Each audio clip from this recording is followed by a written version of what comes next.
আসসালামু আলাইকুম। 3 নম্বর অধ্যায়ের গুরুত্বপূর্ণ দুইটা টপিক হচ্ছে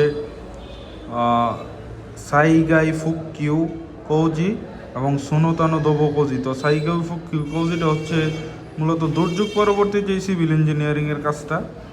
তো এটা হচ্ছে যে নিহন দেওয়া মাইতোশি টাইফুন গৌকো জিশিন নাদো বলছে যে জাপানে প্রতি বছর ঘূর্ণিঝড়, অধিক বৃষ্টি এবং ভূমিকম্প এই বিষয়গুলো হয় জিনিস। তো এর জন্য হচ্ছে রাস্তাঘাট বা নদীর পাড় এগুলো ব্যাপক ক্ষতিগ্রস্ত হয়।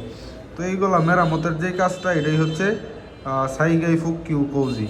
আর সুনোতানো দোবো কৌজি মানে অন্যান্য সিভিল ইঞ্জিনিয়ারিংয়ের কাজ। অন্যান্য সিভিল ইঞ্জিনিয়ারিংয়ের কাজের মধ্যে হচ্ছে মূলত